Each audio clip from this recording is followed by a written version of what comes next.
en la tarde con el paralelo 4A y 4B, ¿verdad? Ya establecimos todo lo que se refiere a la primera parte de la actividad. Ya después nos enfocaremos en el doctor. Pues ahora voy a comenzar cabalmente con lo que se refiere a la parte de la teoría. En la primera parte yo voy comentando, voy hablando de la importancia de la pastología, por qué se llama la pastología, por qué se tomó como una disciplina, etc. Entonces yo voy comentando, ¿no? Como yo siempre les decía, la parte al principio. De todos modos, ya todas las diapositivas de esta primera unidad ya las tienen ustedes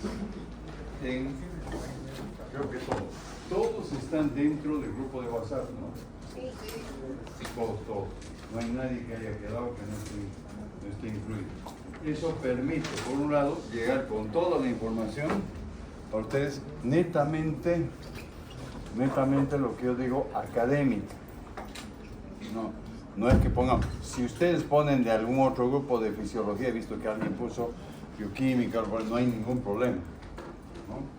La cosa es que todos estén informados al respecto, ¿no? Eso es lo más importante. Actualmente hay mucha mayor facilidad. Entonces voy a comenzar y siempre voy a acompañar de imágenes, muchas veces bastante literal, pero yo voy explicando las imágenes. ¿Esto qué me representa? Me representa justamente un ciclo biológico de un parásito, ¿ya? En la siguiente, cabalmente, ¿qué es lo que llama la atención? Justamente lo que es el individuo que está infectado por parásitos, ¿no? Y que va recibiendo diferentes tipos de parásitos que pueden ir afectando en el transcurso del año, ¿no? Acá puse una imagen para explicar la quinta edición que en el momento o hasta no he intentado todavía, el otro día me costó un poco, para poder bajar, porque muchas veces en la computadora personal yo tengo también el libro, ¿no? Directamente, porque sabemos que no se bajan libros. La quinta edición que si alguno de ustedes accede, no hay ningún problema, porque ya las diferencias las vamos a ir estableciendo entre la quinta edición y la sexta edición, ¿no? Lo importante es que todos debamos acceder a la información, ya sea a través de el celular, a través de las tablets o las computadoras, para tener la información. Las diapositivas, como vuelvo a repetir, generalmente son las guías. Si estudio, voy a ver mis diapositivas, voy a ver mi libro y voy a tener un mayor fundamento de lo que, ¿no? En algún caso yo utilizo también alguna revisión de microbiología y patología de Romero Cabello, ¿no? Pero no es necesario que lo adquieran ustedes. Les voy mostrando alguna imagen de los parásitos que vamos a estudiar. Muchas veces vamos a identificar la parte del adulto y al mismo tiempo mostrar también el ciclo, cuáles son los grupos mayormente afectados que pueden determinar esto, ¿no? Muy bien. Las presencias de parásitos intestinales a nivel del tubo digestivo, las molestias, etc., ¿no? La forma como se va a ir estudiando, la observación al microscopio, ¿no? Perfectamente. Y tomé un poco el aspecto de lo que era la justificación, ¿no? Que está dentro del plan de asignatura, ¿no? Entonces, ¿qué es la pastología? Generalmente estudia el fenómeno, lo que se llama el parasitismo. Después definiremos parasitismo, ¿no? La relación justamente con los huéspedes y el medio ambiente. ¿Ya? Eso hay que ir tomando en cuenta porque las enfermedades parasitarias siempre han constituido y actualmente han vuelto a constituir un problema de salud pública por la frecuencia en diferentes poblaciones, que es lo que se llaman los países en vías de desarrollo, ¿ya? Generalmente los médicos o el futuro médico, porque esto es dirigido va a asumir un compromiso laboral en el futuro, ¿no? Con el conocimiento de las afecciones. Esto como un ejemplo dentro de la parte de parasitología. Por supuesto que llevan varias materias, asignaturas o disciplinas, ¿no? Y las afecciones predominantes en la sociedad, la trascendencia y vulnerabilidad. ¿Y qué soluciones voy a voy a tomar o se va a tomar para evitar un compromiso de la vida, ¿no? Y ahí viene lo que llama el abordaje terapéutico. Es el tratamiento que se va a realizar adecuadamente en una infección parasitaria, ¿no? Al mismo tiempo, digamos, ¿no?, para poder emitir los juicios de valor y toma de decisiones. En un momento es importante tomar decisiones. En la parte de el desarrollo de las asignaturas y posteriormente cuando uno ya está como profesional, la toma de decisiones es muy importante, ¿no? Tomar decisiones en cuanto al diagnóstico, en cuanto al tratamiento, en cuanto inclusive a qué medidas de prevención voy a utilizar frente a las enfermedades infecciosas, ¿no?, para beneficios de la población. La formación académica, esto es fundamental. La mayor formación académica, la solidez de los conocimientos es muy importante. No podemos tener conocimientos generalmente siempre, no sé si ustedes han escuchado alguna vez, cuando se ha hablado de medicina o de las carreras universitarias, porque en un momento también, por ejemplo, muchas de las carreras de lo que es ciencias exactas requiere una buena formación sólida para el desempeño de las labores, ¿no? Todas las áreas de la medicina, el estudiante, digamos, desarrolla las capacidades y habilidades. Es muy importante. Lo que en algún momento, por ejemplo, le ponía en el plan de asignatura, la destreza que adquirirá el alumno en cuanto a la identificación de los parásitos en los microscopios, ¿no? El trabajo en equipo, que es importante, posibilita el conocimiento integral. Muchas veces entre los compañeros van permitiendo aclararse a alguien que conoce un concepto, entonces, para que la respuesta sea favorable para todos, ¿no? Acá puse pues necesariamente por la ciencia médica, la ética y la moral cristiana, ¿no? Generalmente acá muchas veces se llevan materias religiosas por la característica de la Universidad Católica, ¿no? Vamos a comenzar generalmente con la unidad 1, viendo lo que son definiciones, terminología parasitaria, lo que viene a ser también la clasificación de los parásitos, la nomenclatura, cómo se llega a eso. Muchas veces se llega hasta aquí o hasta aquí en la primera parte porque vamos desarrollando todo esto que estoy poniendo acá, corresponde a la unidad 1, ¿no? Factores epidemiológicos en las enfermedades parasitarias, mecanismos de transmisión, que me permite con mayor facilidad hablar en la primera unidad y entrar a lo que corresponde a la segunda unidad, ¿no? Acá vamos a ir comenzando a hablar de las definiciones, los términos, las clasificaciones de los parásitos, para que posteriormente en las siguientes unidades se vaya teniendo y la tomando, ¿no?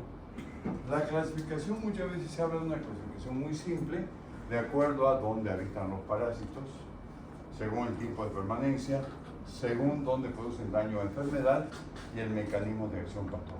Esto van a ver que es muy simple en la primera unidad, ¿no? Las características comunes, ¿no?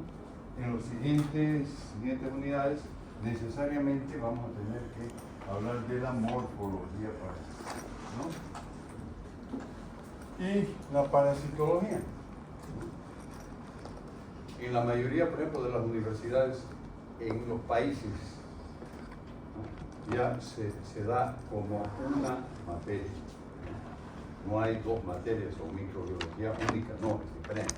Entonces, ¿qué es la parasitología? Justamente la disciplina que estudia lo que es el parasitismo producido por protozoarios, helmintos y artrópodos. Protozoarios, vamos a ver posteriormente, que son los parásitos formados por una sola célula. Los helmintos vendrán a ser lo que comúnmente se llaman las lombrices intestinales, conocimiento anterior.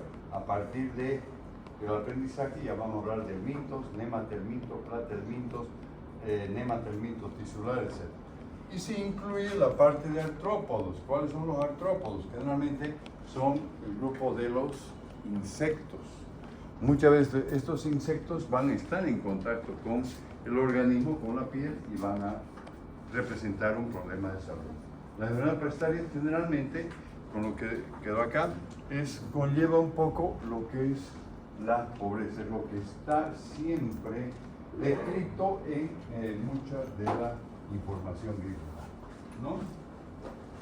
Ahora, el día de ayer me preguntaban, por ejemplo, ¿por qué hablaba mucho de los individuos inmunocomprometidos? El paciente inmunocomprometido es el paciente en el cual el mecanismo de defensa disminuye su actividad. Hay diferentes tipos de enfermedades causantes de esto. Pueden haber, por ejemplo, muchas veces los pacientes con cuadros reumáticos, artritis reumatoidea, reciben una serie de medicamentos para mejorar su estado de salud, que baja las defensas. Asimismo también, por ejemplo, los pacientes que tienen una enfermedad de base, un problema, por ejemplo, de un mieloma, una leucemia, el paciente infectado por el VIH tiene que recibir antirretrovirales que muchas veces van a determinar que bajan las defensas. Y las infecciones parasitarias se convierten en oportunistas. Hay algunos para estos específicamente, ¿no? Y también la parte de la enfermedad parasitaria clínicamente puede ser muy baja, puede presentar diferentes variaciones, ¿no? Pueden algunas ser asintomáticas hasta fatales. En el curso de la clase de la tarde, en práctica, mostré un ejemplo, digamos, de lo que es la presencia de parásitos a nivel de líquido seborraquídeo y de la vida libre. Posteriormente mencionaremos que va a producir una letalidad del 80 al 90%, ¿no? Es decir, lo que se estudia, lo que se identifica es en un grupo más pequeño, ¿no? Resulta que son mucho más agresivas para el organismo que otro tipo de parásitos, ¿no? El proceso de salud de enfermedad, lo que nosotros vamos a estudiar siempre, el parásito, vamos a describir el huésped, generalmente el hombre el que va a ser afectado, y la relación con el medio ambiente, las condiciones, por ejemplo, donde generalmente el consumo de alimentos o el estar en contacto de la tierra, donde probablemente hay presencia de parásitos, que lo vamos a ver más. Factores coadyuvantes, ¿no? Generalmente se toma en cuenta lo que es el parásito, la virulencia y el mecanismo de infección, ¿no? Acá puse un ejemplo de un ciclo de tronquiloides, generalmente vamos a ir describiéndolo, vamos a ir mencionando, ustedes van a conocer eso, van a ver cómo se produce, cómo llega al organismo, cuáles son, y este tiene 3 formas de ciclo. Entonces, imagínense. En cuanto al huésped, depende de la susceptibilidad. Muchas veces los niños, por ejemplo, son muy susceptibles por el hecho de que están en contacto con los animales. Y los animales, muchos de ellos tienen un problema de parasitosis, las zoonosis, que vamos a estudiar más adelante. Y también, por ejemplo, el hecho de que la falta del aseo de las manos, por ejemplo, y el niño juega con tierra, o el adulto que no tiene un hábito de lavado de manos, eso facilita la infección, además que la condición geográfica, ¿no? Los climas cálidos, por ejemplo, son frecuentes para el desarrollo de las enfermedades. En general, sin entrar, como siempre estoy diciendo, en las definiciones de la OMS o OPS, que fue una clásica definición, pero en un sentido normal, lo ideal sería que el hombre viva en un estado de salud permanente. Sin embargo, puede enfermar por causas exteriores, agentes físicos, calor, radiaciones tienen su efecto, agentes químicos, tóxicos, nutricionales y biológicos. Cuando hablo de biológicos, estoy hablando de los entes biológicos capaces de producir daño, relacionando con lo que es el ambiente ecológico, la contaminación ambiental, los factores psicosociales determinan que se presenten las enfermedades parasitarias. ¿Ya? Muy bien. Al principio, en un sentido muy amplio, cuando se hablaba de todos los agentes biológicos, recibían el nombre de parásito, ¿no? Y el ser vivo en el cual se instalan recibe el nombre de huésped o hospedero. ¿Ya? Los parásitos, dentro de su estructura, dentro de su clasificación o la parte taxonómica, se ha identificado que pertenecen al reino animal o vegetal. Muchos de ellos pueden tener características de años, ¿no? Esto es en general. Así, yo voy a una clasificación muy general. Los parásitos están constituidos por agrupaciones moleculares, células, bacterias, hongos, riquezas y protozoarios. Como dije, células que son parásitos. Millones de células agrupadas en órganos, sistemas que pueden ser helmintos y artrópodos. Los helmintos van a ser muchas veces lo que llamaremos, por ejemplo, las perrubicoides, las mucinarias, el tricocéfalo, el oxiuris, ¿no? Muy bien. Ahora, por supuesto que no podía haber una sola disciplina. En los primeros años, efectivamente, los tratados que se hacían mostraban, por ejemplo, se hablaban de diferentes, los primeros que comenzaron a escribir, ¿no? Ellos hablaban de todas las enfermedades. Pero después, para poder facilitar la sistematización del conocimiento y la investigación científica que se desarrolló, el estudio de los agentes biológicos se hace en varias disciplinas. La bacteriología, bacterias, riquezas, espiroquetas. Es lo que van a ver en microbiología con la docente. ¿La doctora Ingrid o la doctora Nelly? Perfecto, muy bien. La micología de los hongos y la parte virológica de los virus.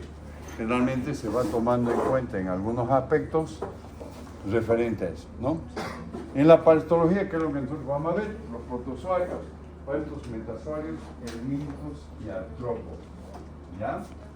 ¿Está claro hasta aquí?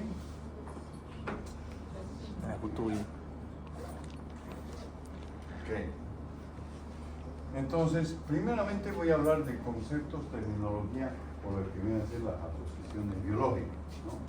La primera parte he hecho una introducción, esto ya comienzo a entrar en tema. Y acá vamos a ir definiendo un poco los conceptos. ¿Qué es lo que hablamos de parasitismo? El tipo de asociación que existe entre un ser vivo parásito que se aloja en otro de diferente especie, del cual se alimenta y puede producir daño. Entonces el parasitismo ya es una condición justamente que altera al organismo. ¿Ya? ¿Está claro? ¿Sí? ¿No repito? Y después, ¿qué hablamos de comensalismo? Comensales. Entonces se presenta cuando dos especies diferentes se asocian de tal manera que una de ellas obtiene beneficio, pero ninguna sufre daño. Ejemplo en la naturaleza, lo que son las, por ejemplo, hay parásitos comensales, como las amebas no patógenas. Hay 4 amebas no patógenas que las vamos a estudiar más adelante, pero por supuesto no producen amebas. Y ya después hablaremos de la importancia de estas amebas, que requiere cuando nos son demostradas a través, por ejemplo, de las pruebas laboratoriales. ¿Ya? Yo voy siguiendo. Si hay alguna duda, me avisan para que yo pueda, un momento, volver a explicar algo. Inquilinismo. No todo se da en el organismo. Ocurre cuando un ser se aloja en otro sin producirle daño y sin derivar alimento de él. ¿No? O sea, se aloja, conviven los dos, pero ninguno obtiene alimento. Ejemplo, la hembra del esquistosoma vive como inquilino en el cuerpo del macho. Más adelante vamos a explicar con más detalle, pero generalmente los parásitos adultos del esquistosomas presentan en la parte ventral para anterior, tiene un canal que se llama canal ginecóforo. Se aloja la hembra permanentemente y entonces es por eso que estamos tomando el ejemplo. No altera ni uno ni el otro. ¿Ya? Simbiosis. Cuando hablamos de simbiosis estamos hablando justamente cuando dos especies diferentes se asocian para obtener beneficios mutuos sin el cual no pueden subsistir. ¿Ya? Entonces, en este caso ya tiene que haber. Muchas veces se ve en la naturaleza, en el caso del parasitismo o las enfermedades parasitarias, vamos a encontrar más que haya una parasitosis o haya un parásito comensal, mayormente, ¿no? ¿Sí? Ok. Que yo paro mi esto porque sé que requieren alguna oportunismo. Esto es importante porque voy a mencionar muchas veces. Es decir, microorganismos que por lo general no causan daño, ¿ya?, en los huéspedes inmunológicamente normales, pero invaden cuando existe una alteración del sistema inmune, ¿no? Entonces, generalmente pueden persistir o pueden dar unas infecciones más leves. He puesto ejemplo acá, Cryptosporidium en paciente con SIDA. Puse el ejemplo por lo siguiente, y vamos a explicar un poquito. Después ya detallaremos el Cryptosporidium, morfológicamente todo. ¿Qué es lo que ocurrió a fines de la década del 70? Alrededor del año 1976, 1977. ¿Ya? Finalmente, lo que más llamó la atención que en los grupos de población en la ciudad de San Francisco, ¿no?, comenzaron a presentar de un momento a otro muchos pacientes presentaban cuadros diarreicos intensos, baja de defensas, pérdida de peso, etc., ¿no? Entonces llamó la atención e inmediatamente se realizaron, por ejemplo, todos los estudios, los tratamientos, etc. Inicialmente se identificó que el Cryptosporidium determinando esto, ¿no? Pero llamó la atención porque muchas veces no había una respuesta frente a los medicamentos. Al mismo tiempo se podía presentar esto, también se presentaron unos casos en varios países de Europa, inclusive ya desde el 76-77. Y lo mismo ocurría también en África, donde han habido muchos casos, ¿no? Y después, en el lapso del 70, del 78, 79 y 80, todo el año 1980 se pone después de los estudios. Al mismo tiempo, por ejemplo, el doctor Robert Gallo en Estados Unidos y el doctor Luc Montagnier en Francia, con su equipo, identificaron un virus que lo llamaron el HTLV3, que posteriormente, de acuerdo a todos los estudios, quedó como el virus de inmunodeficiencia humana. Entonces, la causa era para las bajas de las defensas o que el paciente con SIDA, que era un síndrome de inmunodeficiencia adquirida, determine que haya una infección oportunista. No es solo Cryptosporidium, hay casos de toxoplasmosis, hay casos también muchas veces, por ejemplo, la infección por leishmania y paciente inmunodeprimido es más complicada, y también, en todo caso, por ejemplo, con el del corazón. Está claro, ya, resumido, porque justamente esa vivencia. En Bolivia se comenzó a ver todo el problema del VIH a partir del año 84-85, ¿no? Los primeros pacientes. Ya habían pruebas circulares. He mencionado ya varias veces la palabra huésped. ¿Qué significa? El término huésped se utiliza para denominar al organismo que recibe el parásito. Simple. ¿Ya? Y podemos tener tres tipos de huésped. El huésped definitivo, el que tiene el parásito en su estado adulto y se reproduce de manera sexual. ¿Claro hasta aquí? Porque muchas veces lo que en la tarde ya me preguntaban cuándo va a ser el examen. No, eso vamos a ver, pero generalmente el primer examen va a tener que ir de base a conceptos y definiciones. El primer examen es bastante concreto, ¿no? Y muchas veces define el término huésped, ¿no? Después huésped definitivo, lo que decía, el parásito que en su estado adulto, ¿no? El huésped es el que tiene el parásito en su estado adulto y se reproduce sexualmente. Diferente al huésped intermediario, el que tiene formas larvarias en desarrollo o en el cual se reproduce de manera sexual. Vamos a ver que muchas veces vamos a tener, por ejemplo, algún tipo de animales, crustáceos, etcétera, que van a ser huéspedes intermediarios. A través del mismo va a llegar al hombre. Huésped paraténico transportador, el que tiene formas larvarias que no se desarrollan. El huésped paraténico transportador va a ser responsable muchas veces de que pueda llegar a ser un portador y puede llegar a ser un huésped que a otro huésped lo pueda producir la contaminación y la infección respectiva. ¿Ya? Bien. ¿Podrías repetir el huésped intermediario? Claro, huésped intermediario, por ejemplo, dice, o sea, se denomina huésped intermediario el que tiene formas larvarias, ¿no?, que no se desarrollan, o larvarias en desarrollo, perdón, y en el cual se reproducen de manera sexual.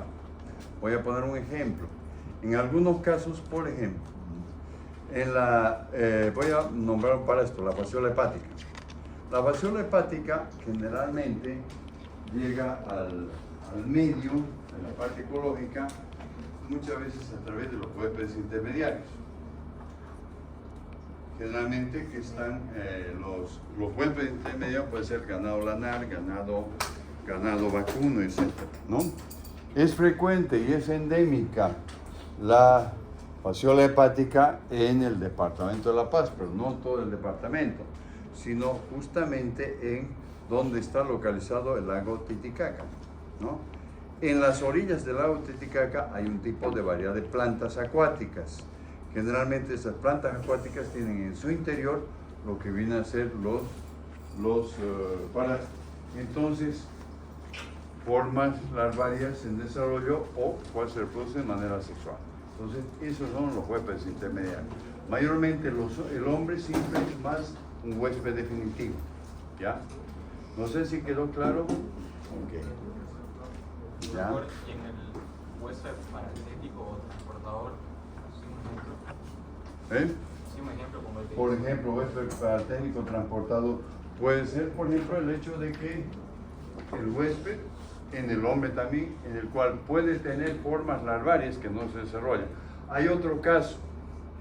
En algún momento, por ejemplo, dentro del huésped transportador o paraténico, puede ser muchas veces, por ejemplo, el cerdo, que tiene las formas larvarias de la Taenia soleum a nivel de la capa muscular. No se desarrolla. Cuando estas formas salen del huésped paraténico, a través de los mecanismos que vamos a ver, se produce lo que viene a ser la parte de la infección. Vamos a hablar de eso en su momento cuando hablemos de la teniasis y posteriormente de la cisticercosis. ¿Ya? Okay. Bueno, acá está el ciclo. Yo le decía, el ciclo de vida, por ejemplo, de la fasciola hepática, y intervienen en algún momento en el desarrollo los caracoles que forman parte de los ecosistemas, los animales, ¿no?, que son, digamos, huéspedes definitivos en un momento que pueden infectarse con la forma morfológica de la cercaria. En su momento vamos a hablar. En este caso estamos más hablando de huésped definitivo, el hombre, para el Ascaris lumbricoides. Esos son los primeros temas que vamos a ir tomando. Esto voy a pasar. Reservorio. Hay algunos términos que son muy similares. Se considera el reservorio al hombre, los animales, las plantas, en algún caso materia animal de menor frecuencia, que contiene para estos otros microorganismos que pueden vivir y multiplicarse en ellos, ¿no?, y ser fuente de infección para un huésped susceptible, ¿no? Los reservorios. Y los reservorios muchas veces no tienen síntomas, ni tienen ningún, pero van a ser fuentes de infección. Por eso que muchas veces cuando se hace la prevención de las enfermedades, en algún momento cuando se administra medicamentos a los pacientes afectados por enfermedades parasitarias, necesariamente se tiene que realizar, ¿no?, de todos modos, la administración de algunos de los medicamentos al entorno familiar. Muchas veces el entorno familiar puede ser un reservorio. Puede ser, por ejemplo, que un familiar sea un reservorio y el niño o el joven adquiera la enfermedad, ¿no? En el caso de las parasitosis humanas, el hombre es el principal reservorio, ¿ya? La mayoría de los parásitos, esto quiero aclarar, pasan de hombre a hombre. ¿Qué significa? No significa que haya el contacto de hombre a hombre, ¿me entiende? Sino que simplemente que el hombre puede eliminar las formas parasitarias, puede contaminar el medio ambiente exteriormente y ahí pueden intervenir otros factores para que se pueda presentar la infección. Más adelante hablaremos de mecanismos de infección, hablaremos de los factores epidemiológicos en la transmisión de las enfermedades parasitarias y vamos a ir ampliando nuestro concepto en este momento. ¿Ya? Bien, ¿sigo? Sí. Muy bien. Acá, por ejemplo, lo que yo hablaba, ¿no? Después hablaremos de la leishmaniasis y vamos a hablar de varias cosas. Generalmente, la leishmaniasis va a producir un poco dentro de lo que se llama, lo que se fueron describiendo en los temas del bosque primario. ¿Qué es lo que encontramos? Muchas veces, cuando el individuo toma contacto e ingresa a la selva, encuentra animales que son los reservorios. En este caso, por ejemplo, el perezoso es un reservorio de leishmania. ¿Por qué? Porque está en contacto con los vectores. Vamos a hablar de vectores enseguida. Muchas veces los perros en ciertas áreas son huéspedes o son reservorios de leishmaniasis visceral, por ejemplo, ¿no? En la zona de acá, en lo que es, por ejemplo, Puerto Quijarro, generalmente Puerto Suárez, ¿no? Hay otra población, Carmen Rivero Torres, generalmente se han presentado muchos de estos casos. Acá tengo un cuadro de una imagen de las primeras, donde afecta a la parte, digamos, de la nariz, ¿no? La parte abdominal, pero eso vamos a describir en su momento en la parte de la leishmaniasis, ¿no? Ese tema lo vamos a ir describiendo gradualmente para poder entenderlo bien, ¿no? Portador, muy similar. Estado de adaptación animal en el cual el microorganismo patógeno vive en el huésped sin causarle daño. Aplicable, en primer lugar, a los parásitos. Muchos son portadores. Muchos de los que vienen a ser, por ejemplo, manipuladores de alimentos. ¿Qué son los manipuladores de alimentos? Muchas de las personas que pueden manejar los alimentos, pero sobre todo en muchos medios, no solamente acá, en varios lugares se instalan, ¿no? Ponen la parte de afuera, o sea, no hay mucha condición, y estos manipuladores muchas veces no tienen un cuidado en el aseo, y pueden ser, y ellos no se afectan, pero pueden ser justamente de que pueden permitir, por ejemplo, ser portadores de parásitos. ¿Ya? Vector. El término vector, justamente, que acá está la definición, el vector es un artrópodo o animal invertebrado, ¿no? Que transmite el parásito al huésped por inoculación al picar, por depositar el material infectante en la piel y también al momento piel y mucosas y por contaminar alimentos u otros objetos. Voy a después hablar de los dos tipos de vectores que son importantes y ahí vamos a explicar. Los vectores pueden ser, por un lado, mecánicos y biológicos. Mecánicos, en el caso de las moscas y cucarachas. Las moscas generalmente van a llevar en las patas articuladas o en la parte, digamos, de la proboscis, ¿no? Pueden llevar las partículas, por ejemplo, de materia fecal, porque se han depositado en la materia fecal, pueden llevar y pueden depositarse en los alimentos y pueden contaminar, ¿verdad? Lo mismo ocurre, las cucarachas generalmente son los que van a estar siempre en lugares donde hay depósitos de alimentos, donde hay generalmente cuando uno se tiene el cuidado, etc. Y biológicos, cuando los parásitos se multiplican ellos o las larvas se transforman para ser infectantes. En su momento vamos a ver, por ejemplo, los estadios que se van desarrollando en los vectores de las larvas para poder producir después la fase, para poder penetrar directamente en una fase en el organismo. ¿Ya? ¿Está claro? ¿Sí? Como ejemplo, mosquito anófeles, vector de plasmodium. En su momento vamos a estudiar, por ejemplo, también lo que son las parasitosis producidas por nematelmintos tisulares. ¿Qué significa? Parasitosis transmitida por esos nematelmintos que van a estar en los tejidos. Y en algunos casos, por ejemplo, en el caso de las filarias, va a intervenir mucho lo que son los vectores, los mosquitos, los genes, los tábanos, eso vamos a ir describiendo, ¿no? Cuando hablemos de filarias, un poco más adelante. ¿Ya? ¿Está claro hasta aquí? Ay, muy fácil, ¿no? Ahora, esto es algo que hay que tomar en cuenta, que es importante. Cuando hablemos de infección parasitaria y enfermedad parasitaria, ¿ya?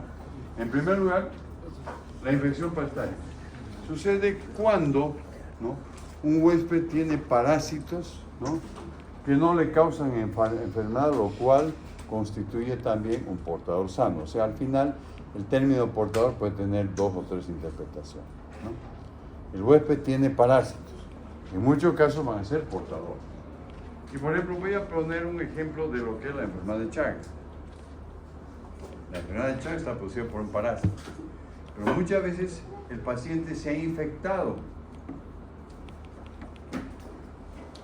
Tiene una infección parasitaria. Y el parásito se ha localizado intracelularmente y tiene una multiplicación muy lenta, ¿ya?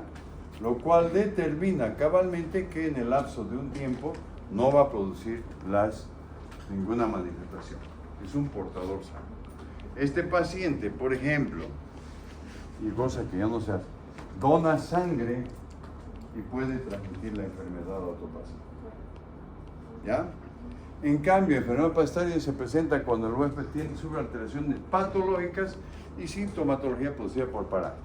El término de patológico siempre tenemos que pensar en la alteración, la patología, la patogenia, el mecanismo por el cual un parásito va a producir daño a nivel de células, tejidos, órganos.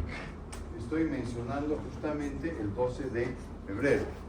Cuando muchas veces hagamos los cuestionarios, voy a decir, mecanismo patogénico, ¿no? ¿Cuál es el principal mecanismo patogénico que produce el tricocéfalo del organismo?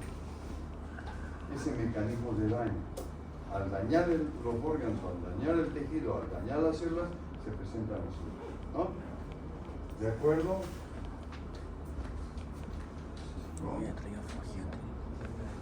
Después, zoonosis parasitaria.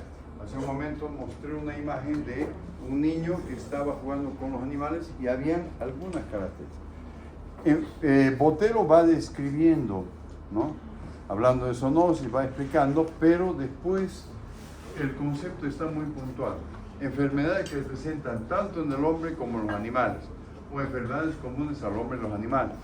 Muchas veces podemos tener parásitos comunes tan frecuentes si se habla de la zoonosis parasitaria. Por eso que muchas veces se tiene que tomar un cuidado con los animales domésticos para disminuir las posibilidades de que vaya afectando al entorno familiar. ¿Ya? ¿Está claro? ¿Sí?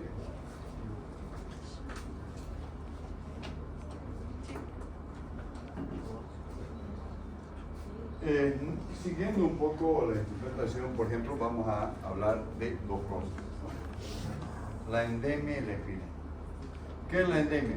Presencia habitual de una enfermedad en una zona geográfica. Entonces, muchas veces las enfermedades parasitarias son endémicas. Presencia, por ejemplo, la leishmaniasis cutánea es endémica justamente en la población o en la población de Yapacay. O sea, se presenta habitualmente los casos. ¿Ya? Entonces, y es donde se va a ocupar. ¿Qué diferencia con la epidemia? Es la ocurrencia de un número de casos apreciable mayor de lo esperado de una enfermedad en un área geográfica y en un tiempo limitado. Las epidemias generalmente son por periodo, ¿no? No es todo. Comienzan a aumentar los casos, suben a un límite entran dentro de una meseta y luego van descendiendo, ¿no? Entonces, pero no es habitual que haya, por ejemplo, hay una epidemia de leishmaniasis, no. Tipo, como la gripe sería una endemia, entonces. Ahí viene el ejemplo, acá lo que menciona su compañero, ¿no? Aunque es un tema de virus, ¿no? Pero, por ejemplo, ¿qué es lo que mayormente? Los cuadros gripales, primeramente, ¿ya? Generalmente muchos veces entran dentro de las epidemias, ¿no? En algunos periodos. Hemos tenido epidemias importantes últimas en estos años. Hubo una epidemia bastante grande el año 1986-87 de dengue. ¿Ya? Hubo también después el 2009, ¿no? Hubo una epidemia de dengue inicialmente. ¿En qué periodo de tiempo? Realmente a partir del mes de octubre, noviembre. ¿Por qué? Porque generalmente hace que haya las condiciones y mayor proliferación, diré la palabra, de mosquitos, ¿verdad?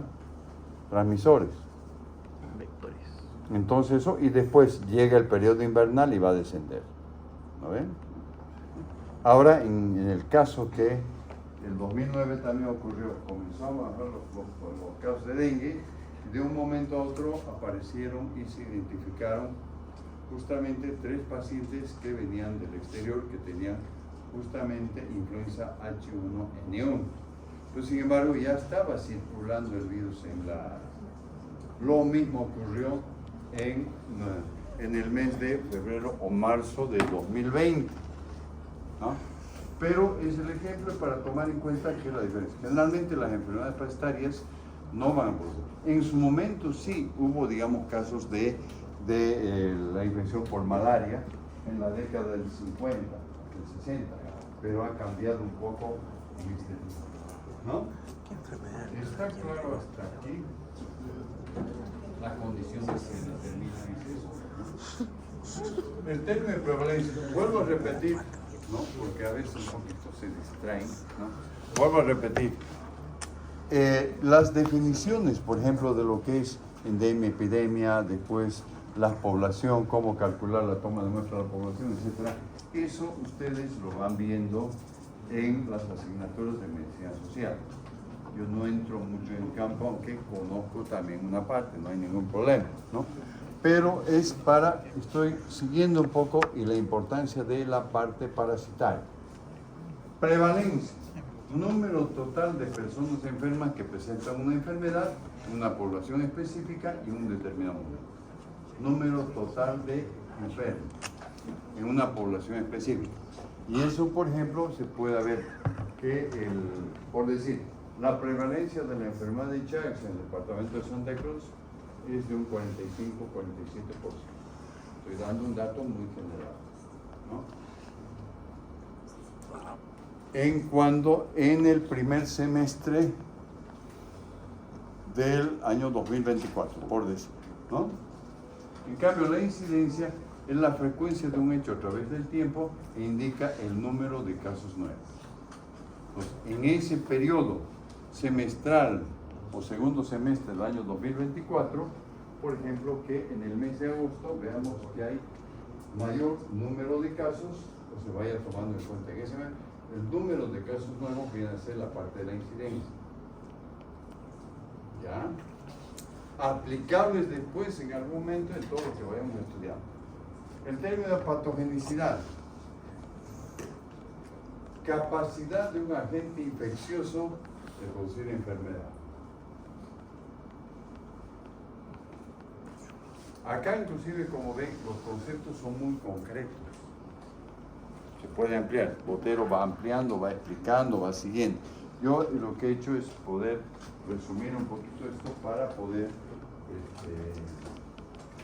dar la explicación y lo que corresponde. Hasta aquí estamos. ¿Sí?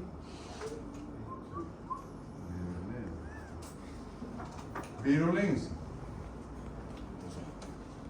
Grado de patogenicidad de un agente infeccioso. cuanto mayor sea la virulencia, el agente infeccioso va a ser mucho más, va a producir una mayor enfermedad, mayor síntomas o mayor gravedad. ¿Ya? Si es menos patógeno, menos virulento, lógicamente la respuesta del paciente o la respuesta del grupo de población va a ser totalmente diferente. ¿Sí?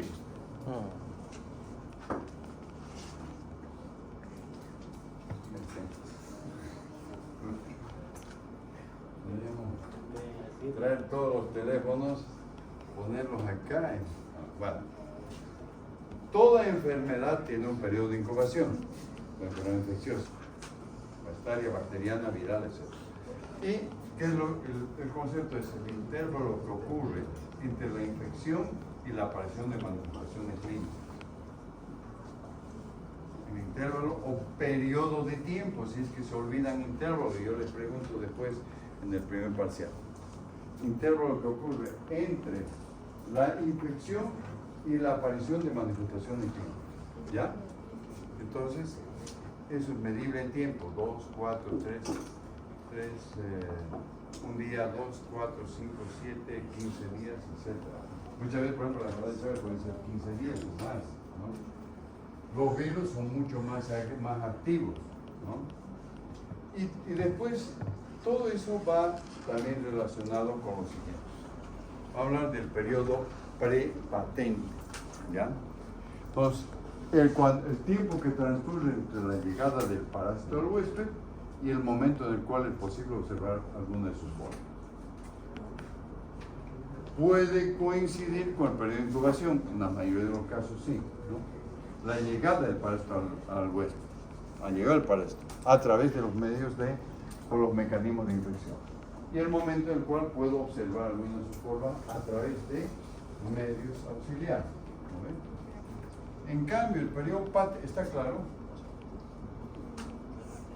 Corresponde al tiempo de llegada del parásito al huésped y el momento en el cual es posible observar alguna de sus formas. Puede coincidir con el periodo de incubación. Periodo patente es el tiempo, ¿no? Como dice acá, en el cual para esto puede ser demostrado en el huésped. Este periodo coincide con la fase activa de la enfermedad. En su momento se hablará, por ejemplo, que el periodo patente o el periodo subpatente en Ácaris será tal. ¿Ya? El periodo patente será tal. Esos son datos que vamos a ir tomando. Y el periodo subpatente, en el cual no se encuentran los parásitos durante algún tiempo porque permanecen en menor cantidad o en lugares difíciles de demostrar. Muchas veces puede ser prolongado. ¿Qué es lo que ocurre? En muchos casos, por ejemplo, ¿no? Incluso el Trypanosoma cruzi puede permanecer directamente en alguno de los órganos, ¿no? Se introduce y no se lo identifica, no se encuentran los parásitos. Posteriormente se los va a encontrar, ¿no? Estos ejemplos están dirigidos propiamente a los parásitos, ¿no? Sin embargo, en algún momento podemos aplicar en otro tipo de agentes, pero no quiero entrar en muchos detalles, sino alguna vez voy haciendo la comparación. Clasificación biológica de los parásitos. Seguramente si ustedes agarran y ven la clasificación inicialmente de los parásitos en Botero, que vamos a explicar también, vamos a ver justamente que hay toda una clasificación, hay un orden que habla de filon, subfilon, etc. Pero primeramente vamos a tener una clasificación mucho más clara y sencilla para poder adecuar a nuestro aprendizaje y adecuar también, por ejemplo, a lo que viene a ser que podamos medir, digamos, el aprendizaje a través de lo que son los cuestionarios de examen, ¿no? Si habitan en el interior, en la parte externa del huésped, podemos clasificarlo en el interior endoparásitos y en el exterior ectoparásitos.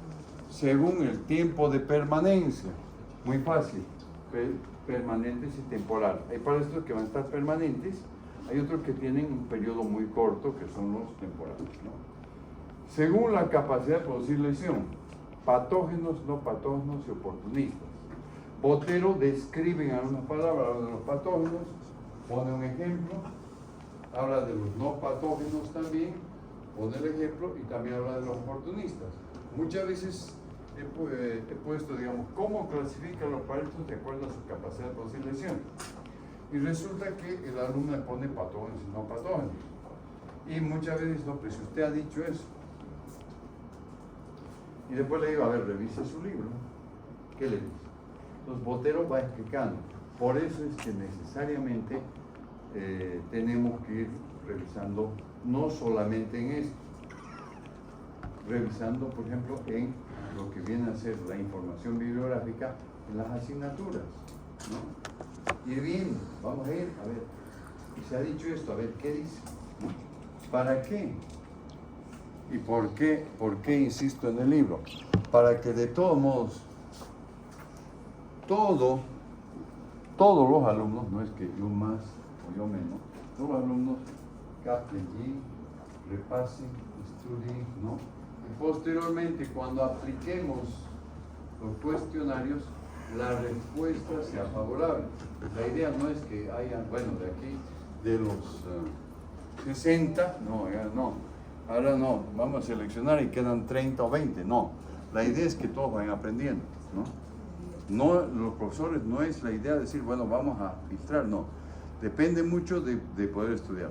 Hay que, cada uno tiene que aprender, estudiar, poder, digamos, conocer bien todas las asignaturas. ¿Ya? Muy bien.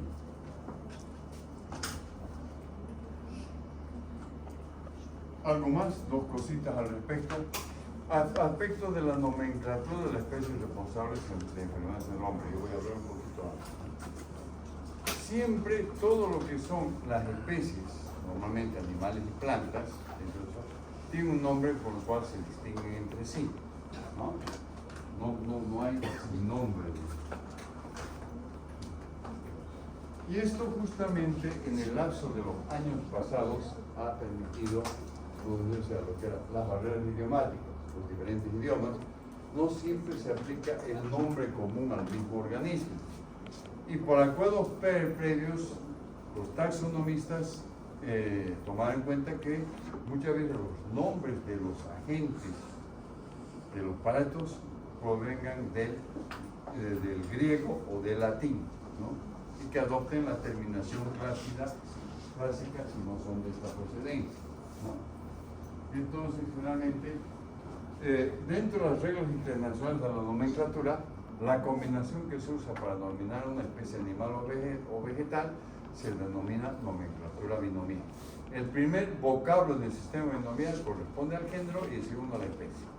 Nosotros debemos manejar, no puedo hablar Ascar. Siempre, por ejemplo, el hecho de decir, cuando digo Ascar lombricoides, la primera palabra Ascaris corresponde al género y lombricoides a la especie. Cuando hablo, por ejemplo, de Strongyloides stercoralis, Strongyloides corresponde al género y stercoralis a la especie, ¿no? Entonces tenemos que manejar esos términos, aunque la clasificación es más grande, pero ¿de dónde es que viene esto, ¿no?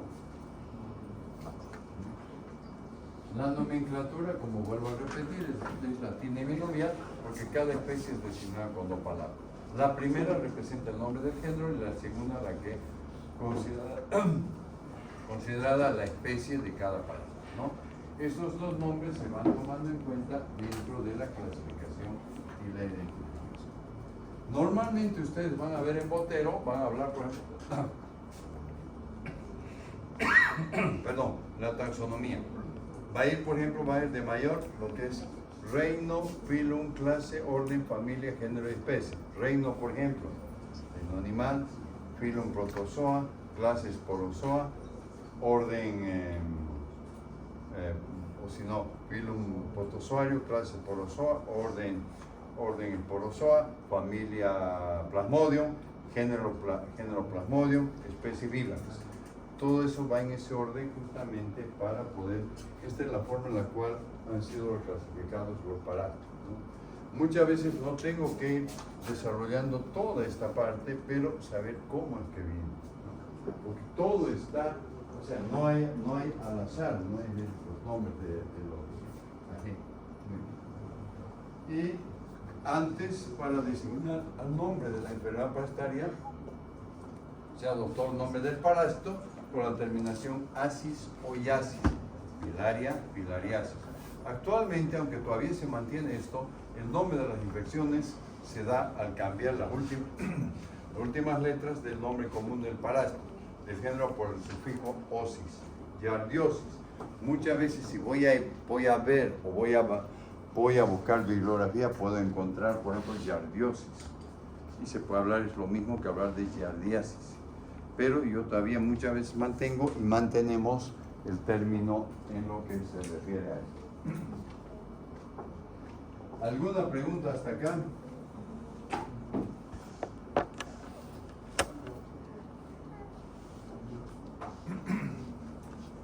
Bueno, voy a quedar acá porque ya estoy resfriado, pero comienzo a hablar. ¿Está claro? ¿Escuchan todos? Sí.